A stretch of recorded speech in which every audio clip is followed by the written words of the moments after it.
Assalamualaikum warahmatullahi wabarakatuh. Alhamdulillahil alamin. Hamdan katsiran thayyiban barakan fih kama yuhibbu rabbuna wa yarda. Asyhadu an la ilaha illallah wahdahu la syarikalah. Asyhadu anna Muhammadan abduhu wa rasuluh la nabiyya ba'dah. Allahumma shalli wa sallim ala nabiyyina Muhammad wa ala alihi washabihi wa man tabi'ahum bi ihsanin ila yaumiddin. Amma ba'd. Alhamdulillah, kita bersyukur pada Allah Subhanahu wa taala pada sore hari ini kita dikumpulkan di tempat ini dalam majelis ilmu. Semoga ini diberkahi oleh Allah Subhanahu wa taala sebagaimana yang Allah yang Nabi SAW sebutkan bahwa majelis ilmu itu ada 4 keutamaannya. Nazalat alaihimus sakinah wa ghasyiyatuhumur rahmah wa hafathumul malaikah wa zakarallahu fi man indah. Ketenangan, kemudian dinaungi oleh para malaikat, ada keberkahan, dan juga Allah memuliakan setiap orang yang hadir di majelis ilmu. Dan ini sebuah kesyukuran bagi kita semua ketika kita dimudahkan untuk bermajelis ilmu. Dan salah satu tanda Allah menginginkan kebaikan untuk kita adalah ketika kita dimudahkan untuk bermajelis ilmu. Man yuridillahu bi khairan yufaqihu fiddin. Siapa yang Allah kehendaki kebaikan atasnya, maka Allah pahamkan atasnya terhadap agama. Dan salah satu cara memahami agama adalah dengan majelis ilmu. Kita bersyukur kepada Allah, Allah memudahkan kita untuk bermajelis ilmu. Dan sisi lain, majelis ilmu ini juga menjadi pembuka bagi kita untuk masuk ke dalam surganya Allah Subhanahu wa taala. Dalam hadis yang lain Nabi mengatakan, "Man salaka tariqan yaltamisu fihi ilman, sahalallahu lahu bi tariqan ilal jannah." Siapa yang Allah berikan kemudahan baginya untuk meniti jalan bermajelis ilmu, maka Allah akan membukakan jalannya untuk menuju surga. Pertanyaannya kenapa? Karena ilmu itu menjadi pembuka pintu-pintu kebaikan. Kita bisa tahu kebaikan, kita bisa tahu hal-hal yang buruk untuk kita hindari, yaitu dengan ilmu. Maka majelis ilmu itu perkara yang sangat penting, dan orang-orang saleh terdahulu dari dulu sampai hari kiamat mereka selalu mencintai majelis-majelis ilmu. Bahkan para ulama itu mensifati majelis ilmu itu sebagai taman dari taman-taman surga. Salawat dan salam semoga tetap tercurah pada Nabi Muhammad SAW, pada keluarga, para sahabat, dan seluruh manusia yang mengamalkan sunnah-sunnah beliau hingga yaumil akhir nanti. Sore hari ini mungkin kita akan belajar matematika. Mungkin agak beda metode dari yang sebelumnya, karena kita akan membahas satu pembahasan terkait dengan hitung-hitungan. Ya, terkait dengan hitung-hitungan, dan ini adalah merupakan bagian pokok dari agama kita. Bahkan dia bagian dari rukun Islam. Ya, artinya kalau dia rukun, maka berarti keislaman seseorang itu tidak sempurna, bahkan bisa saja batal karena dia rukun. Tentang apa itu? Yaitu tentang zakat harta. Saya ini dari beberapa hari belakangan coba merampungkan ini, karena memang kami melihat itu masalahnya besar. Masalahnya besar, dan persoalan seperti ini jarang terungkap dan banyak orang tidak mengetahui.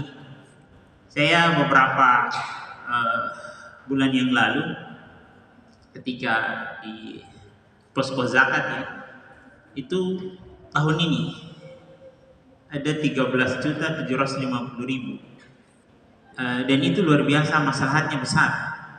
Ada orang yang punya hutang tertutupi, ada orang yang susah makannya, kita bisa bantu dengan zakat itu.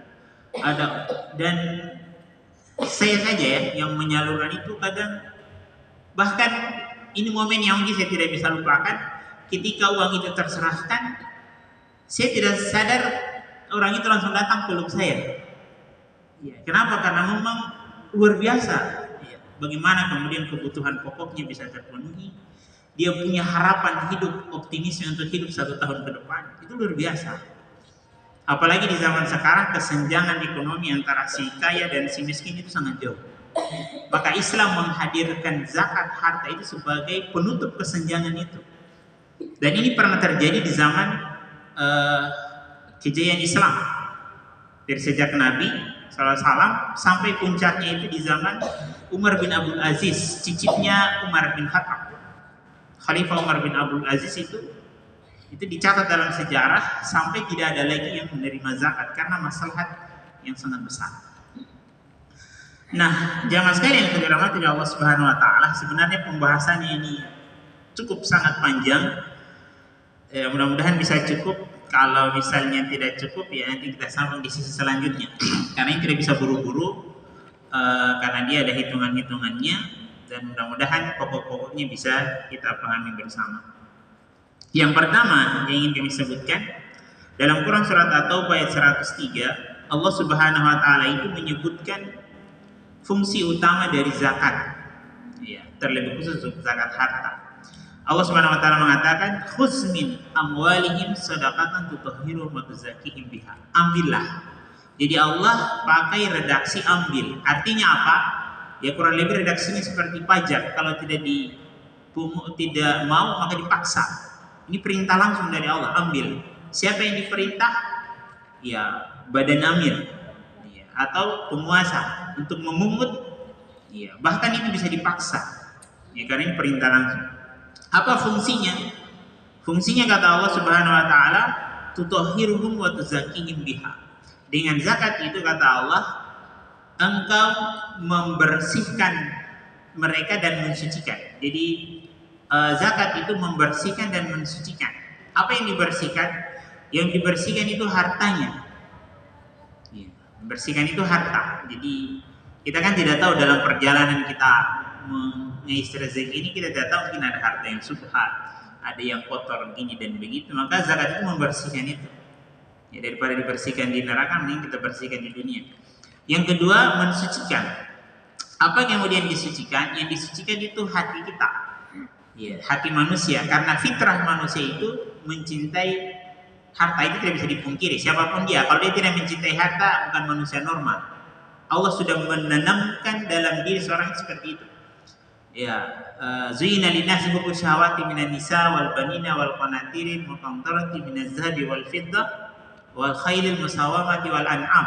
6 yang Allah tabiatkan dalam diri manusia, salah satunya itu kecintaan terhadap harta. Itu lumrah. Maka dengan zakat akan mengikis seseorang itu mabuk harta. Ya, itu fungsi yang kedua. Kemudian yang ketiga, fungsi dari zakat itu Allah sebutkan dalam Quran surat Al-Hasyr ayat 7. Dan ini yang kita singgung di awal tadi. Allah menyebutkan kaila dulatan bainal agniya'i minkum. Ini dalam potongan ayat ini Allah mengatakan fungsi dari zakat itu adalah agar harta itu tidak beredar pada orang-orang kaya saja, pada orang-orang mampu. Jadi fungsi zakat yang ketiga dari ayat ini itu pergerakan ekonomi. Bagaimana kemudian harta itu tidak tertumpuk pada person-person. Permasalahan bangsa kita hari ini sebenarnya bukan karena banyak orang-orang yang kemudian harta itu tertumpuk pada person-person, dia tidak bergerak. Maka zakat itu sebenarnya menggerakkan roda ekonomi, sehingga kemudian harta itu tidak berputar pada golongan-golongan yang mampu saja, tapi dia beredar sampai ke bawah. Itu masalah ekonomi kalau harta itu hanya berputar ke atas. Zakat itu mensinergikan harta itu berputar di atas, di golongan menengah sampai pada golongan bawah. Ini yang Allah sebutkan dalam Al-Quran. Sebenarnya banyak hal-hal lain, tapi terlalu singkat untuk kita jabarkan lebih mendetail. Kemudian terkait zakat harta ini, Bapak Ibu jamaah sekalian, sebenarnya dia banyak. Ada hewan, peternakan, ada pertanian, ada barang temuan, tapi kita tidak membahas itu. Yang lebih banyak menyentuh sekarang ini adalah harta yang perhitungannya itu sistem paket. Apa itu? Pertama uang kartal. Kalau dulu kan dinar dirham, tapi dinar dirham itu diganti dengan uang kartal. Uang kertas lah kita sekarang yang punya nilai nominal. Kemudian emas dan perniagaan. Ini satu paket. Iya, satu paket. Kenapa dia satu paket?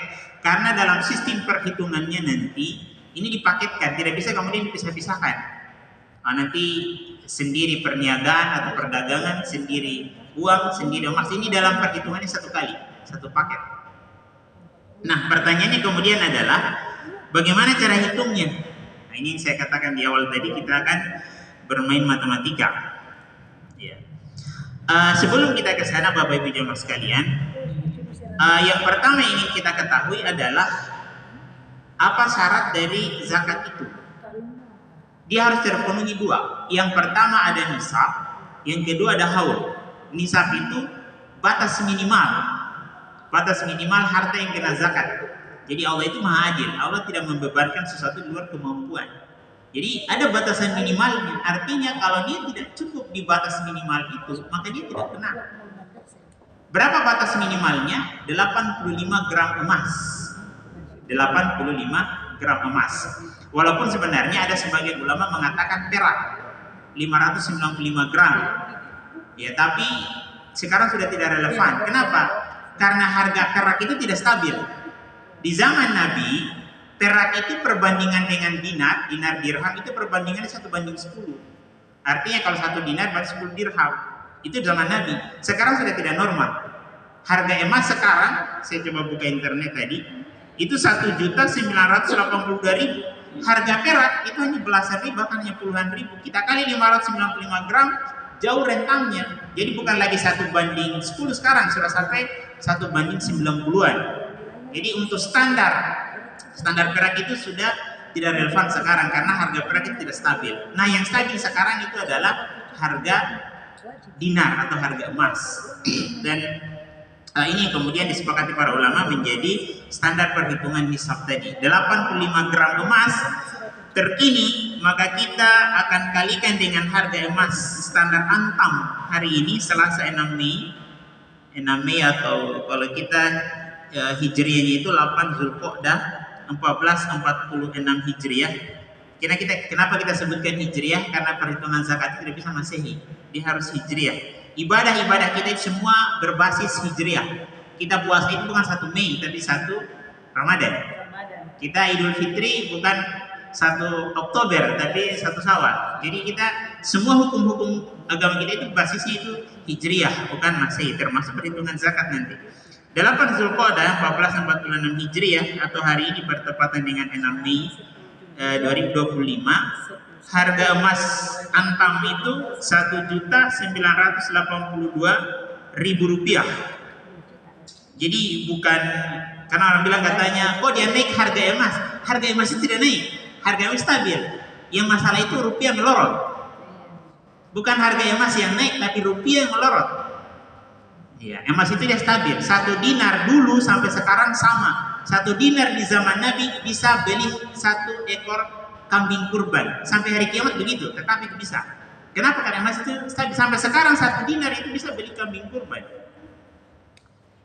Iya. Jadi bukan, nanti orang bilang katanya kok emasnya menguat, emasnya menguat. Enggak, rupiahnya melorot. Jadi 1.982.000 kita kali 85 gram emas, maka nisab itu 168.470.000 rupiah. Apa artinya? Ketika seseorang memiliki kadar harta minimal 168.470.000 per hari ini, maka dia kena nisab dengan standar harga emas hari ini. Maka itu yang harus kita ketahui terlebih dahulu. Standar nisab kena zakat itu 85 gram emas hari ini 168.470.000 rupiah. Nah, selanjutnya Bapak Ibu jamaah sekalian, bagaimana cara hitungnya? Ya, jadi zakat ini tidak seperti infak. Karena bilang, saya mau ambil infak ya 2 juta, 3 juta, ini infak saya. Sebagian orang kadang begitu, ini uang saya 5 juta. Untuk apa? Zakat saya. Oh, beda. Zakat ini tidak bisa main perasaan. Harta saya ada sekian juta, saya copotlah 5 juta untuk zakat saya. Tidak bisa. Zakat itu harus dihitung. Tidak bisa berdasarkan perasaan, tidak bisa main tebak-tebakan, dia harus dikalkulasi. Nah, bagaimana kemudian kalkulasinya Bapak Ibu sekalian? Yang pertama, adalah harus kita hitung berapa uang yang ada di rumah kita. Ya, berapa uang yang ada di rumah kita itu kita hitung semua. Di mana itu? Yang di dompet. Ini kalau misalnya kita mau hitung hari ini 8 Zulqa'dah 1446 Hijriah. Jadi kita hitung semua uang yang kita di dompet, uang yang di lemari, uang yang di brankas mungkin, atau uang yang di mana saja yang tersimpan di rumah kita, itu kita hitung semua. Mungkin di dompet berapa juta, yang di brankas berapa, yang di lemari berapa, itu dihitung semua. Kita nominalkan, kita jumlahkan semua. Tapi yang dihitung itu harta yang kita miliki. Kalau harta istri misalnya, istri hitung sendiri juga.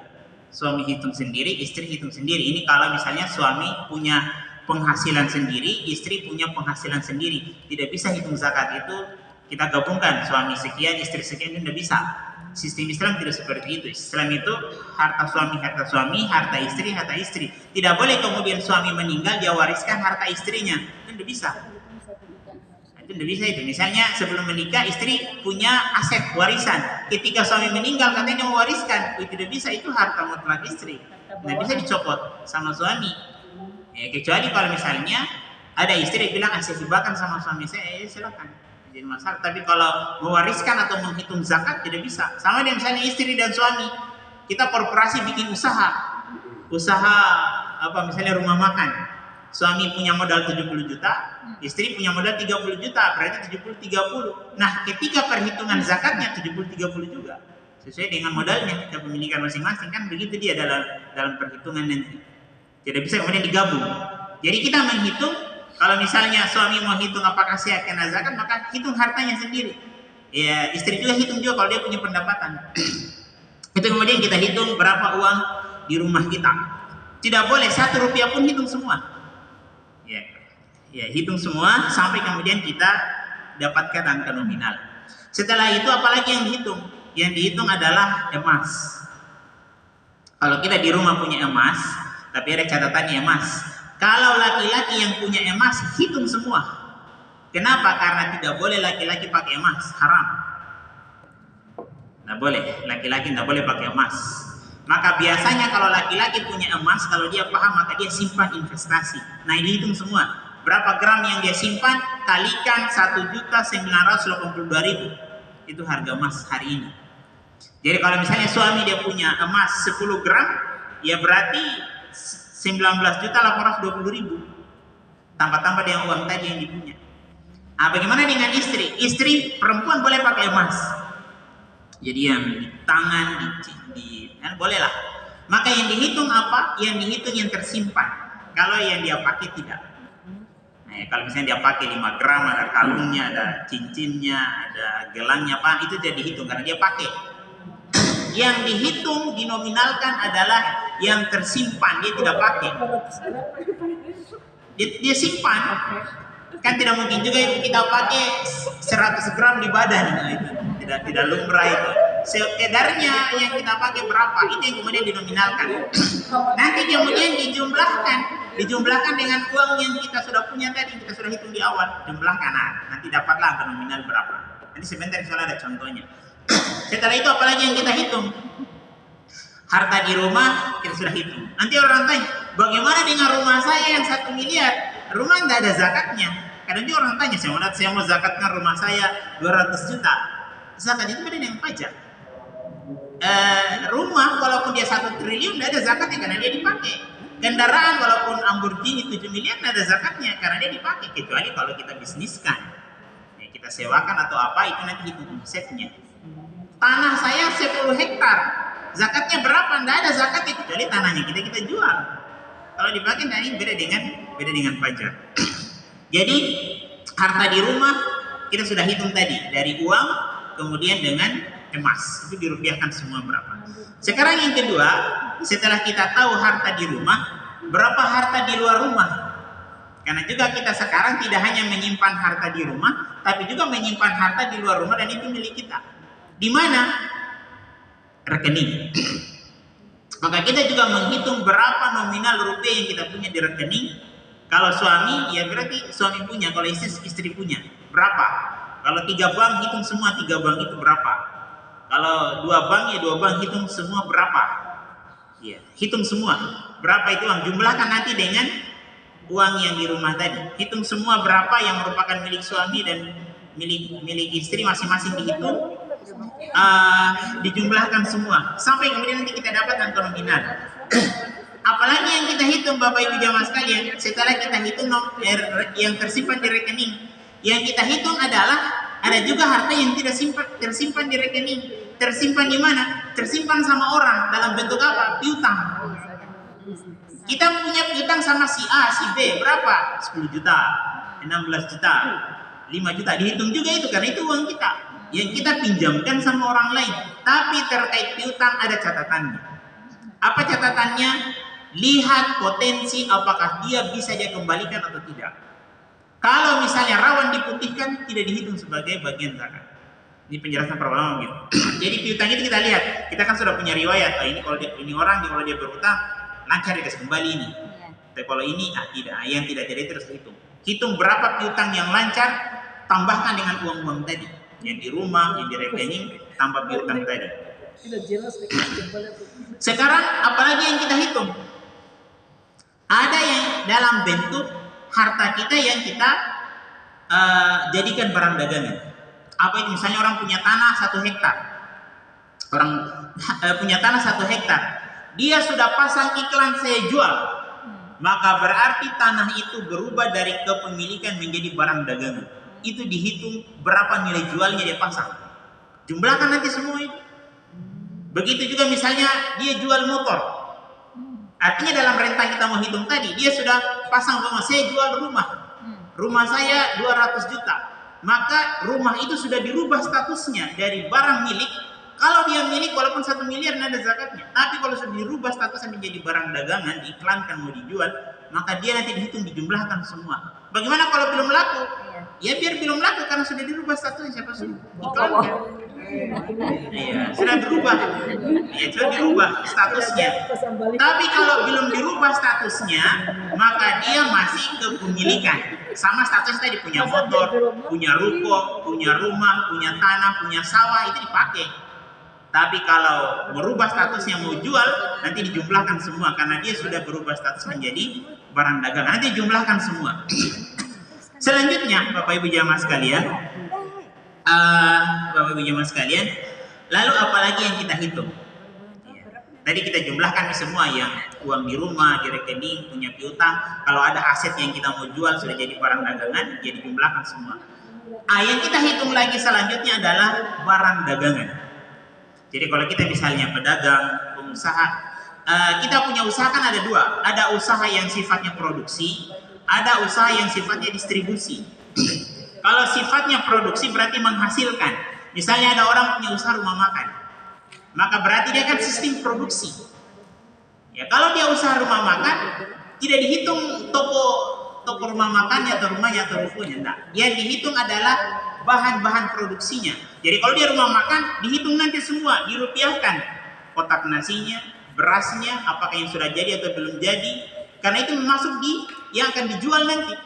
Tapi kalau etalase tidak dihitung kan, tidak jual etalasenya. Yang dijual itu bahan-bahannya saja. Itu dihitung semua. Nasi, berasnya berapa yang terstok hari ini, kalau kita hitung hari ini, berasnya berapa, ikannya berapa, sayurnya berapa, itu dihitung semua.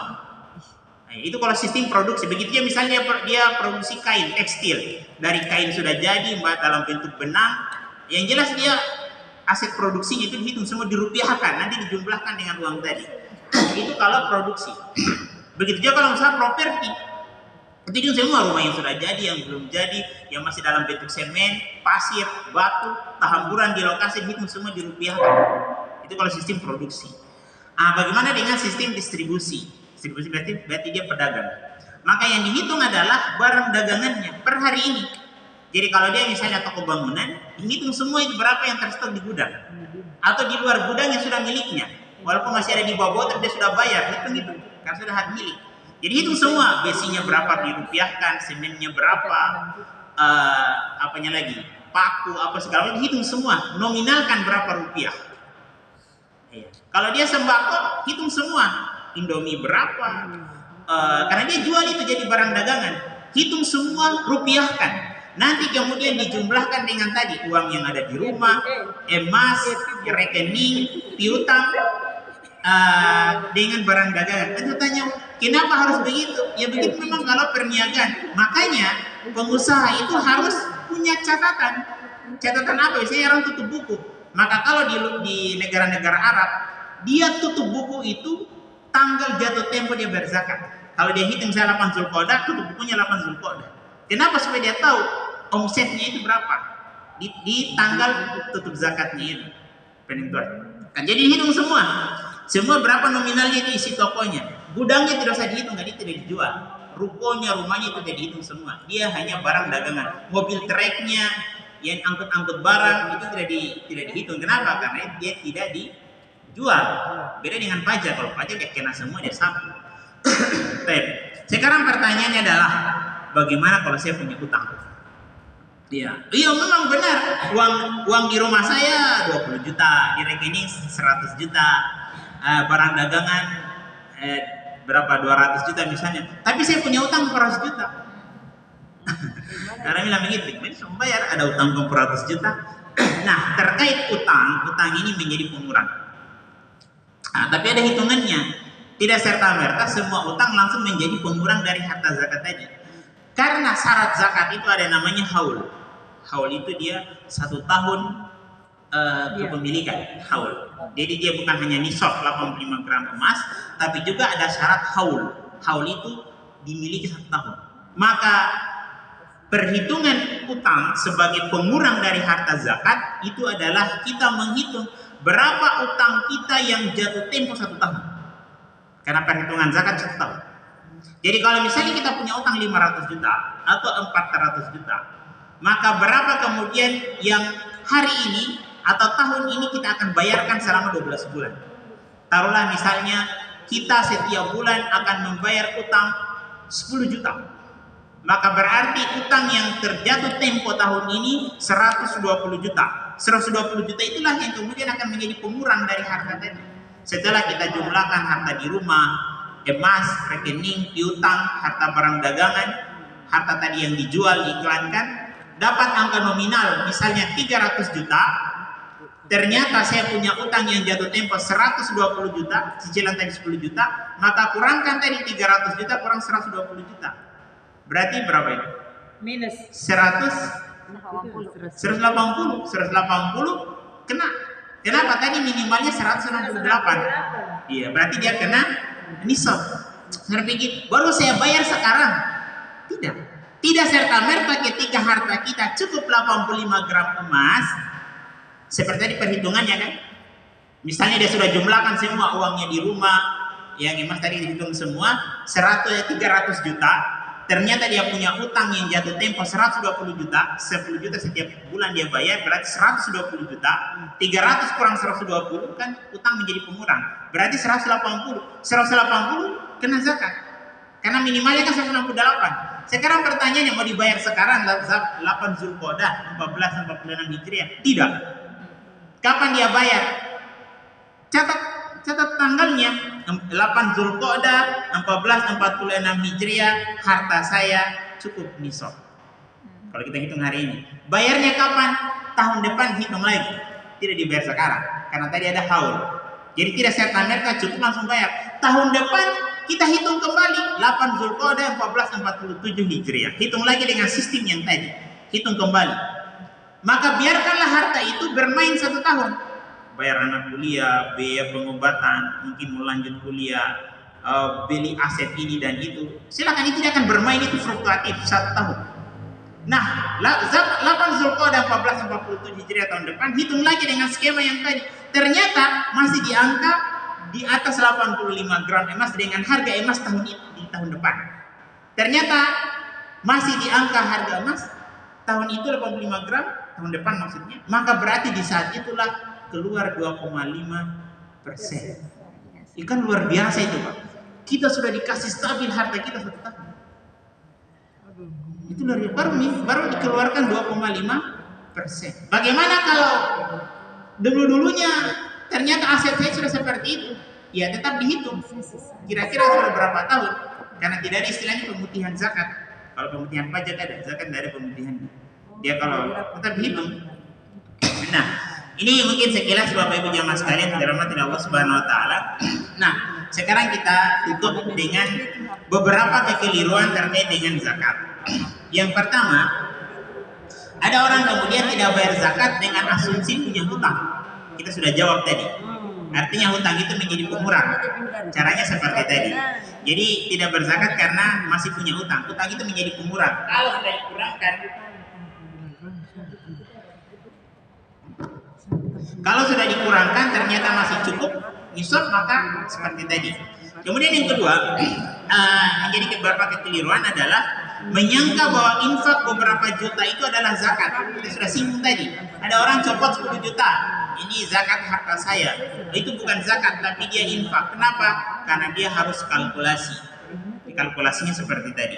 Yang ketiga, beberapa kekeliruan, yaitu menggabungkan harta suami dan harta istri atau harta korporasi.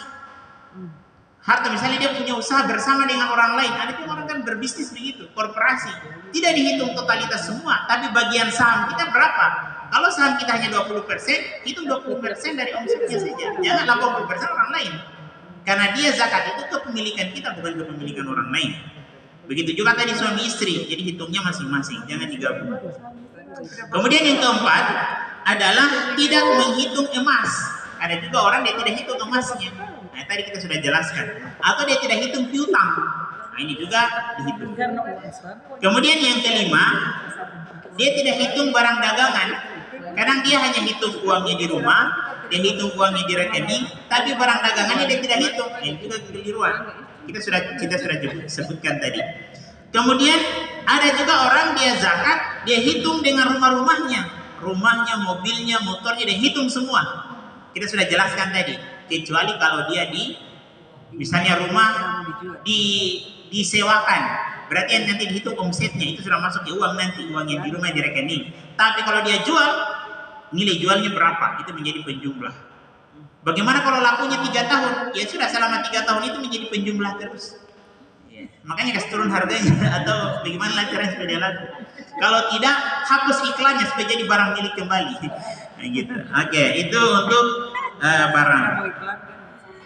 Kemudian ada juga orang menunda pembayaran zakat. Menunda pembayaran zakat tidak boleh. Kalau sudah seperti tadi, dia bayar zakat tanggal 9 Zulqa'dah, maka dia berdosa 1 hari. Ini rukun Islam.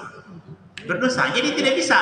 Harus jatuh tempo 8 Zulqa'dah. Jadi ketika dia sudah tetapkan tanggal bayar zakatnya, 8 Zulqa'dah maka 8 Zulqa'dah. Setiap tanggal 8 Zulqa'dah itu dia hitung terus zakatnya. Ya, konsekuensi punya harta harus hitung begitu memang.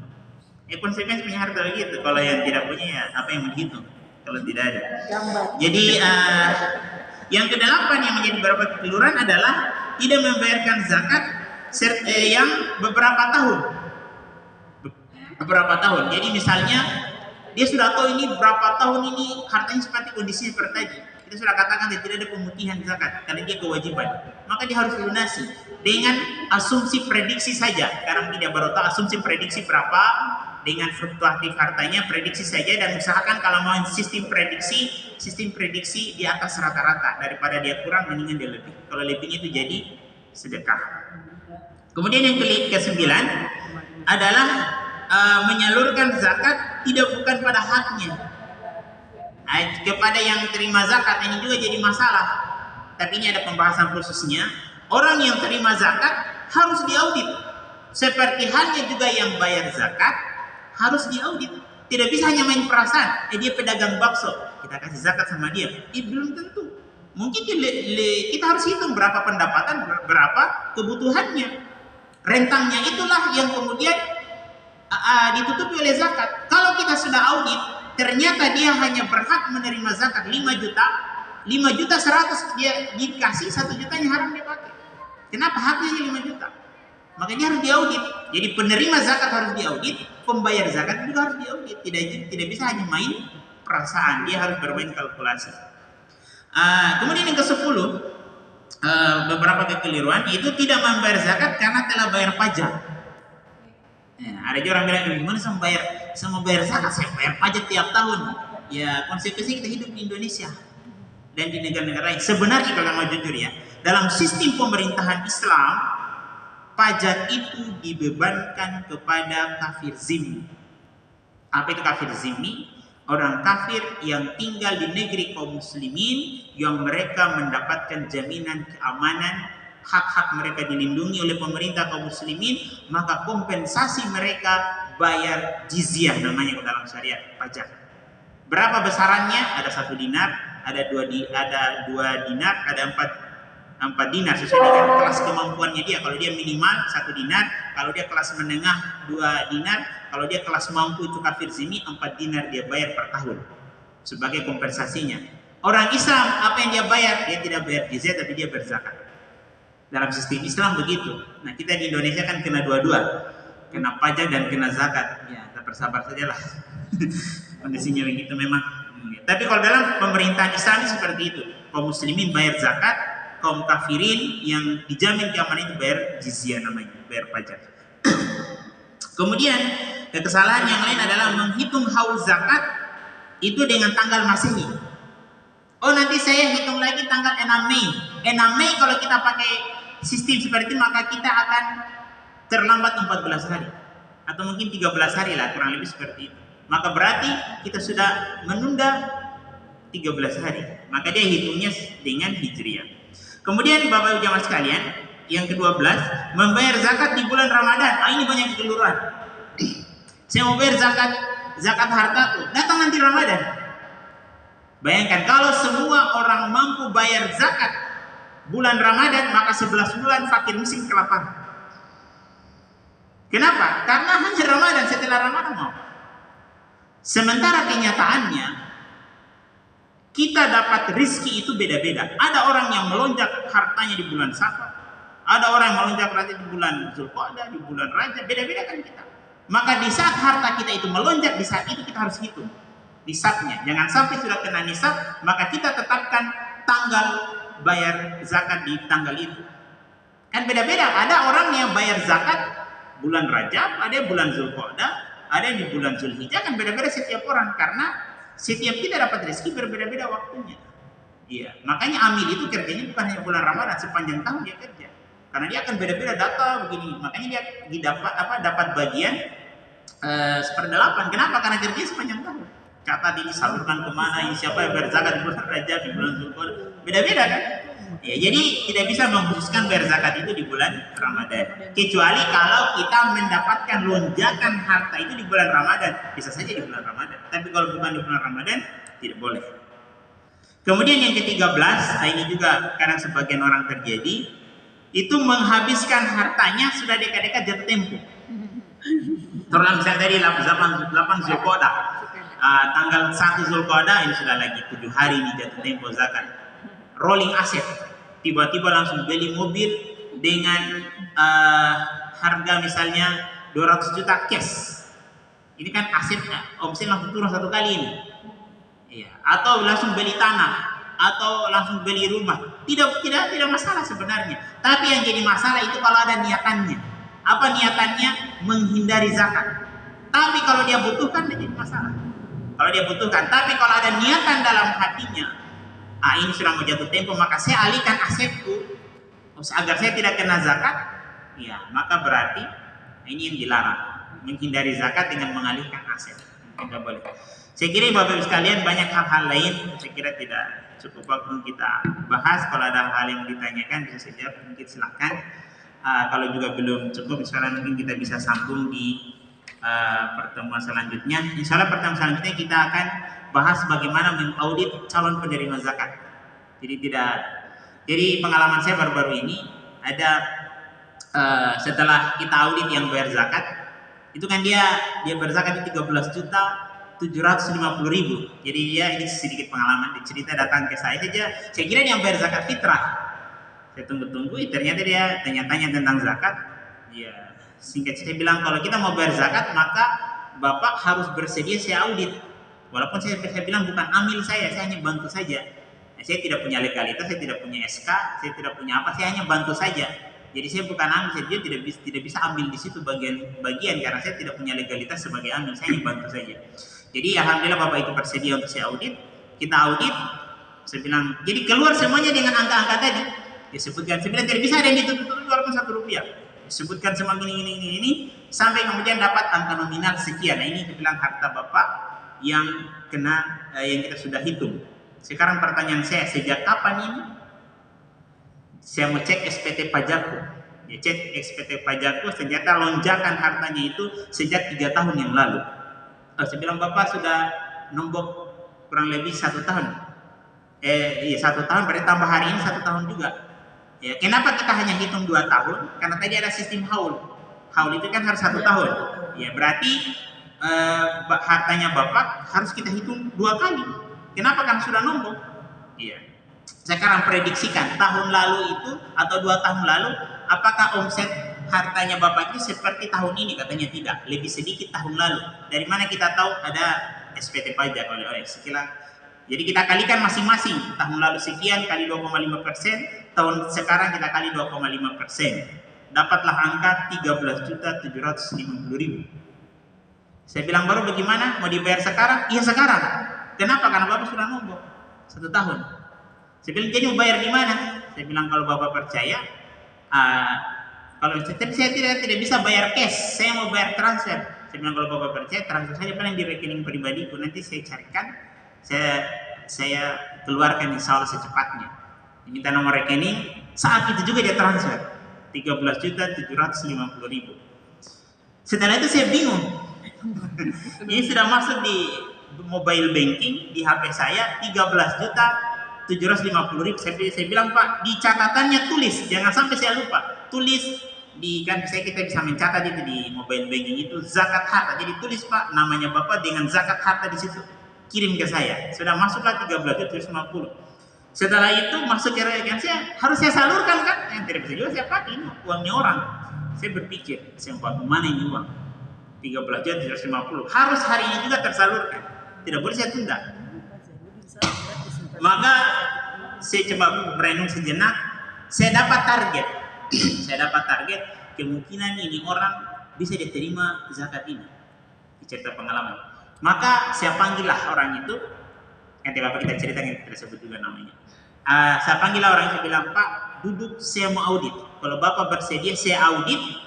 Karena saya ada uang zakat di rekening saya 13.750.000 dan harus saya salurkan. Kalau bersedia saya audit, kalau tidak bersedia saya tidak mau kasih. Karena tidak bisa pakai perasaan. Singkat cerita, saya auditlah, tanya. Ada proses auditnya, tanya-tanya semua sampai saya dapatkan rentang kebutuhan dia dengan pendapatan dia itu 14 juta lebih. Kenapa? Karena utangnya banyak. Ada utangnya dia yatim piatu, kemudian utangnya ada 3 jenis, banyak sekali utangnya, sehingga rentang yang harus ditutup itu 14 juta sekian. Saya lupa berapa ujungnya. Saya teleponlah sama Bapak yang berzakat tadi, saya bilang, Pak, saya sudah audit orang yang berhak mau terima zakat, begini cerita-ceritanya, saya jelaskan semua, saya audit pendapatan dengan kebutuhan pokoknya, bukan kebutuhan keinginannya, kebutuhan pokoknya semua begini, 14 juta sekian. Zakatnya Bapak 13.750, berarti saya transferkan semua ke orang tadi. Kata orang Bapak itu, katanya, saya percaya sama kita, silakan. Saya transferkan, saya bilang ke Bapak itu, bilang, kasih saya nomor rekeningnya. Karena saya bilang mobile, bukan cash yang saya pegang. Dia kasih nomor rekeningnya, saya transferkan 13.750.000. Kaget dia. Saya bilang, ini Pak, sudah masuk di rekeningnya kita 13.750, catatannya uang zakat. Itu luar biasa Bapak sekalian. Dia datang, itu orang, dia peluk saya. Menangis, dia menangis, saya juga menangis. Iya, dia datang, dia peluk saya tidak sampai dia datang, dia peluk saya dengan pelukan erat. Itu luar biasa, dia gemetar, saya juga, saya menangis. Saya tertahan karena bobot badannya itu berat, saya juga sampai tertindis begitu. Luar biasa, iya luar biasa, saya sampai terharu. Kita menangis itu, Bapak Ibu sekalian, mungkin sampai 3 menit atau mungkin sampai 5 menit, lama sekali, sampai kita puas masing-masing kita menangis. Sampai kemudian lepas, dia juga puas, dia menangis, saya juga puas menangis. Saya langsung bilang ke Bapak tadi, saya bilang, Pak, rezekinya kita. Kenapa itu dia menangis? Karena memang kasihan bebannya, beban utangnya, beban kebutuhannya, dia yatim piatu, tidak ada yang tanggung dia. Itu luar biasa. Jadi dia menangis, setelah itu bilang, ini rezekinya Bapak. Kok bisa? Saya sudah tanya-tanya tadi. Sebenarnya itu Pak, dia mau bayar zakat itu luar Munah.